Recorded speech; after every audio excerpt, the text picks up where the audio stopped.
Everyone. આગળના ક્વેશ્ચનની અંદર આપણે જે જોયું પૂર્વ જરૂરિયાતની અંદર આપણે માહિતી સિસ્ટમ આવતી હતી, તો એ જ ક્વેશ્ચન હવે અહીંયા આપણને આપેલો છે. માનવ સંસાધન માહિતી પદ્ધતિ હ્યુમન રિસોર્સ ઇન્ફોર્મેશન સિસ્ટમ, જેને શોર્ટમાં HRIS તરીકે ઓળખવામાં આવે છે. તો જોઈએ આપણે. સંચાલન ક્ષેત્રે માહિતી પદ્ધતિના પ્રવર્તમાન યુગમાં અનેકવિધ માહિતીઓની પ્રાપ્તિ અને સંગ્રહ વ્યવસ્થા સરળ, સુગમ બનેલ છે. માનવ સંસાધન સંચાલન માટે વિકસેલી વિવિધ વિચારસરણીઓમાં પણ માનવ સંસાધન માહિતીને પ્રાથમિકતા આપવામાં આવેલ છે. દરેક પ્રકારના માનવ સંબંધી નિર્ણયો માટે સંબંધિત અને સંકલિત માહિતી યથાયોગ્ય સમયે ઉપલબ્ધ બને તે માટે સંચાલકો માનવ સંસાધન માહિતી પદ્ધતિને એક તંત્ર વ્યવસ્થા તરીકે અપનાવે છે. તેથી માનવ સંસાધન આયોજન માટે માનવ શક્તિની દરેક વિગતોનો સમૂહ ધરાવતી આ તંત્ર વ્યવસ્થા અંગે આપણે વિગતવાર સમજૂતી મેળવીએ. જોઈએ માનવ સંસાધન માહિતી પદ્ધતિ HRIS, એનો અર્થ અને ઉપયોગિતા શું છે. માનવ સંસાધન માહિતી પદ્ધતિ એક એવી તંત્ર વ્યવસ્થા છે કે જેના વડે સંગઠન એટલે કે કોઈ પણ ધંધાકીય એકમ પોતાની માનવ સંપત્તિ એટલે કે લોકો અને તેની કામગીરી કે કાર્યો વિશે વિવિધ પ્રકારની અનેકવિધ વિગતોને માહિતીના સ્વરૂપમાં એકત્રિત કરે છે અને જ્યારે જે તે વિભાગ કે વ્યક્તિને તે માહિતીની જરૂરિયાત હોય ત્યારે તે જરૂરિયાત મુજબનો માહિતી અહેવાલ પૂરો પાડે છે. અહીંયા શું કીધું છે કે માનવ સંસાધન માહિતી પદ્ધતિ છે કે જે માનવ સંસાધન દ્વારા ભેગી કરવામાં આવે છે. કંપનીમાં કાર્ય કરતા જેટલા કર્મચારીઓ હોય એની હકીકતો, એની વિગતોને ધ્યાનમાં રાખી અને સમગ્ર માહિતી છે એ એકત્ર કરવામાં આવે. પછી જ્યારે કોઈ પણ પર્ટિક્યુલર વિભાગ કે વ્યક્તિને માહિતીની જરૂરિયાત હોય ત્યારે માહિતી મુજબનો અહેવાલ છે જે માનવ સંસાધન આયોજન દ્વારા પૂરો પાડવામાં આવે છે. અહીંયા આપેલું છે HIRS provides information necessary for planning, controlling, decision making and preparing reports. HR manager needs considerable information and data relating to all areas of HRM through HRIS. ઉપરની આપણને જે ડેફિનેશન આપેલી છે એ જ ડેફિનેશનનું ઇંગ્લિશમાં ટ્રાન્સલેશન કરી અને નીચે આપેલું છે. એના સિવાયની બીજી કોઈ પણ નવી વિગત નથી. જોઈએ એના પછી માનવ શક્તિના શ્રેષ્ઠ આયોજન માટે માનવ સંસાધન આયોજન છે. માનવ સંસાધન આયોજન કરતી વખતે માનવ સંસાધન માહિતી તંત્ર પદ્ધતિનો ઉપયોગ વ્યાપક છે. આ ઉપયોગ બે દ્રષ્ટિકોણથી સમજી શકાય. ફર્સ્ટ વન છે વિશાળ સ્તરે એટલે કે મેક્રો લેવલ, અને સેકન્ડ વન છે સૂક્ષ્મ સ્તરે એટલે કે માઇક્રો લેવલ. માનવ સંસાધન માહિતી પદ્ધતિ બંને વિશે હવે સમજૂતી મેળવીએ. તો ફર્સ્ટ વન છે મેક્રો લેવલ એટલે કે વિશાળ સ્તરે માનવ સંસાધન માહિતી પદ્ધતિ. સમગ્ર દેશની પ્રજાને ધ્યાનમાં રાખીને માનવ શક્તિ આયોજન અંગે આગાહીઓ કરવાના હેતુસર રાષ્ટ્રલક્ષી સમગ્ર અર્થતંત્રની વિશાળ સ્તરે માહિતીઓનું એકત્રીકરણ અને વર્ગીકરણ તેમજ વિશ્લેષણ કરી જરૂરિયાત અનુસારની માહિતીની પૂર્તિ કરવામાં આવે છે. અહીં માનવ સંસાધન સંબંધી જે માહિતી મેળવવામાં આવે છે તેને નીચેના કોષ્ટકમાં દર્શાવેલ છે. મેક્રો લેવલ એટલે કે વિશાળ સ્તરે માનવ સંસાધન માહિતી પદ્ધતિ કોને ધ્યાનમાં રાખીને કરવામાં આવે? સમગ્ર દેશની પ્રજાને ધ્યાનમાં રાખીને જે કોઈ પણ માહિતી પદ્ધતિ અપનાવવામાં આવે એને વિશાળ સ્તરે માનવ સંસાધન માહિતી પદ્ધતિ કહેવાય અથવા તો મેક્રો લેવલે. તો એના માટેનું નીચે પ્રમાણે કોષ્ટક છે જે આપણને આપેલું છે. અહીં આપેલું છે કે વિશાળ સ્તરે રાષ્ટ્રલક્ષી અર્થતંત્રીય આધારણ માટે માનવ સંસાધન માહિતી. તો એના પણ બે ભાગ પડે છે. એમાં ફર્સ્ટ વન છે ભાવિ માંગ આધારણ માટે માહિતીના આધાર, અને સેકન્ડ વન છે પુરવઠા આધારણ માટે માહિતીના આધાર. તો ભાવિ માંગ એટલે કે ભવિષ્યમાં કેટલી માંગની જરૂરિયાત થશે એના માટે માહિતીના આધાર પ્રમાણે અહીંયા એના પોઈન્ટ આપેલા છે. ફર્સ્ટ વન છે વસ્તીઓની આંકડાકીય વિગતો કે જે વસ્તી ગણતરીનો સમાવેશ થઈ જતો હોય. સેકન્ડ વન છે આર્થિક માપદંડો. આર્થિક માપદંડોમાં કયા માપદંડો આવે? તો ફર્સ્ટ વન છે વિકાસ દર, સેકન્ડ વન ઔદ્યોગિક વિકાસ દર સાથે, થર્ડ વન માનવ વિકાસ દર, ફોર્થ વન આવક. આવકમાં કઈ? કુલ આવક અને માથાદીઠ આવક. ખર્ચ દર, વિદેશી હુંડિયામણ અને NRI વિકાસ, અને ત્યાર પછી છે રોજગારી અને બેકારી. થર્ડ વન છે હાલની ટેકનોલોજી. ફોર્થ વન છે ભાવિ ઉભરી રહેલી ટેકનોલોજી વગેરે. ત્યાર પછી અહીંયા પુરવઠા આધારણ માટે માહિતીનો આધાર. ધ્યાન રાખજો, અહીંયા ભાવિ માંગ આપેલું છે, અહીંયા પુરવઠો આપેલો છે. એમાં ફર્સ્ટ વન ઉંમર, પ્રવેશ સમયે અને નિવૃત્તિ સમયે. જેમ કે આજે કોઈ કર્મચારીને કોઈ કંપનીમાં રિક્રુટમેન્ટ કરવામાં આવેલી હોય તો એની ઈ ઉંમર કેટલી છે અને રિટાયર્ડ કયા ટાઈમે થશે, બંને ઉંમર. સેકન્ડ વન તૈયાર માલ અથવા ઉત્પાદન અને વાર્ષિક સમયગાળા નોંધણી. થર્ડ વન ઘસારાનો દર. ફોર્થ વન નિવૃત્તિ. ફિફ્થ વન સ્થળાંતર. સિક્સ્થ વન મૃત્યુદર અને મૃત્યુ પ્રમાણ. સેવન્થ વન મજૂર કામદાર સહ સંચાલન દર. રાષ્ટ્રલક્ષી અભિગમ અનુસાર માનવ સંસાધન માહિતી તંત્ર માટે માહિતીના સ્ત્રોત તરીકે મુખ્ય એજન્સીઓ અને સંસ્થાઓની યાદી નીચે મુજબ દર્શાવી શકાય. ફર્સ્ટ વન છે આયોજન મંડળ. સેકન્ડ વન શ્રમ મંત્રાલય. થર્ડ વન રાષ્ટ્રીય નિદર્શન અભ્યાસ સંસ્થાન. ફોર્થ વન માનવ શક્તિ સંશોધન સમર્પિત સંસ્થાન. ફિફ્થ વન રાષ્ટ્રીય મજૂર સંસ્થા. સિક્સ્થ વન યુનિવર્સિટીઓ. સેવન્થ વન રાજ્ય સ્તરની અન્ય સંસ્થાઓ.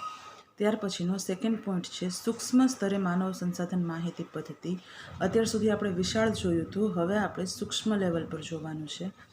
દેશમાં કાર્યરત જુદા જુદા ધંધાકીય સંગઠનો અને સાહસોમાં માનવ શક્તિ અને માનવ સંસાધન આયોજન માટે સ્થાનિક કક્ષાએ એકમના કર્મચારીઓને ધ્યાનમાં રાખીને જે માહિતીની જરૂરિયાતની પૂર્તિ કરવામાં આવે છે તેને સૂક્ષ્મ સ્તરની માહિતી વડે રજૂ કરી શકાય.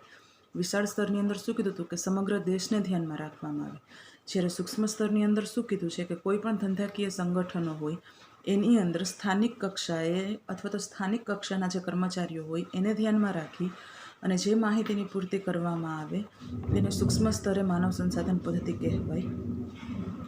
માનવ સંસાધન માહિતી પદ્ધતિ અનુસાર અહીં જે માહિતી રજૂ થાય છે તે એકમલક્ષી કે સાહસલક્ષી હોય છે. વ્યવસ્થા તંત્રની માનવ સંસાધનની હકીકતોના પરિણામ મુજબ માહિતીની કેવી વિગતો એકત્રિત કરવી જોઈએ તેના આધારે નીચેના કોષ્ટકમાં નોંધ દર્શાવી છે તે જોઈએ.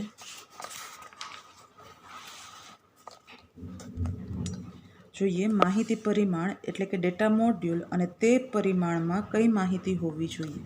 તો અહીંયા ફર્સ્ટ વન છે વ્યક્તિગત માહિતી પરિમાણ કે જેની અંદર જેમાં નામ, જાતિ, જ્ઞાતિ, ઉંમર, લગ્ન દરજ્જો, સરનામું, સંપર્ક નંબર, નોકરીની માહિતીનો સમાવેશ થાય છે.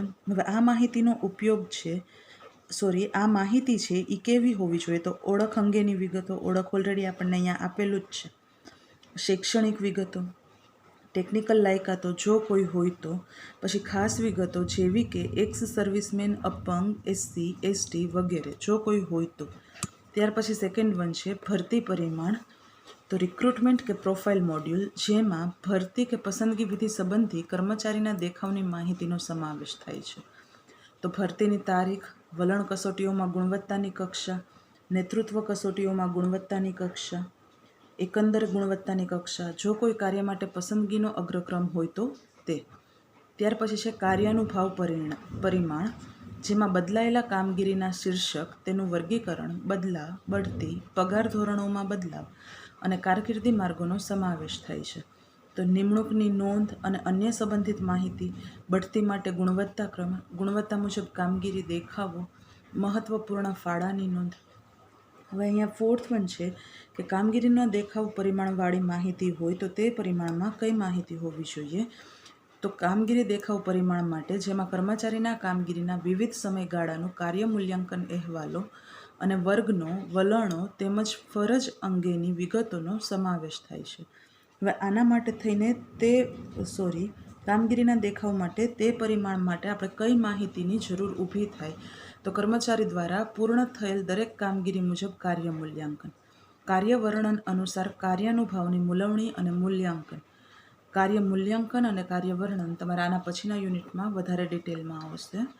આંતર કર્મચારી સંબંધોનો માહિતી સંચાર આંક, જૂથ વર્તનનો આંક, કંપનીલક્ષી ઉદ્દેશો સિદ્ધ કરવા માટે બાંયધરી મુજબ સ્વીકૃત જવાબદારી વગેરે. ત્યાર પછી છે તાલીમ અને વિકાસ કૌશલ્ય પરિમાણ જેમાં કર્મચારીઓનું શિક્ષણ, તાલીમ પ્રમાણપત્રો, પરવાનાઓ, ડિગ્રીઓ, પદવીઓ, કર્મચારી કૌશલ્યો, શોખ, રસ મેળવેલી તાલીમો અને લાભોની વિગતોનો સમાવેશ થાય છે. દરેક કક્ષા અથવા સ્તરે મેળવેલ તાલીમનો પ્રકાર અને સ્વરૂપ, તાલીમની અસરકારકતાનું વ્યક્તિગત મૂલ્યાંકન, જો કોઈ ચાલુ તાલીમ કામગીરી સોંપાયેલ હોય તો તેની વિગત. અને ત્યાર પછી લાસ્ટ વન છે કે અન્ય બીજા પરચુરણ લાભો સંબંધી પરિમાણ. તો એમાં આપણે જોઈએ કે જેની અંદર વેતન લાભો, વીમા કવચ, પેન્શન, પ્રોવિડન્ટ ફંડ, નફા ભાગ, રજાના લાભો, આરોગ્ય, સલામતી અને અન્ય કલ્યાણ યોજનાઓ તેમજ ઔદ્યોગિક સંબંધો સંબંધી માહિતીનો સમાવેશ થાય છે. હવે એના પરિમાણ માટે કેવી માહિતીઓ હોવી જોઈએ? તો વેતન લાભો માટેના જે કોઈ પણ લાભો અને વળતર તેમજ બદલી સંબંધી નોંધો, તંદુરસ્તી આરોગ્યની હાલત, સાવધાની તેમજ માવજત સંબંધી વ્યક્તિગત કોઈ સમસ્યા ઉદ્ભવી હોય તો તેની નોંધો, સલામતીની જરૂરિયાત વગેરે. આ આખું અહીંયા કોષ્ટક એમનું પૂર્ણ થાય છે. આ રીતે ઉપરોક્ત દરેક વિગતોના પરિમાણ મુજબની માનવ સંસાધન માહિતી માનવ સંસાધન આયોજન માટે એકત્રિત કરીને તેનો માનવ સંસાધન HRM માટે ઉપયોગ કરવામાં આવે છે.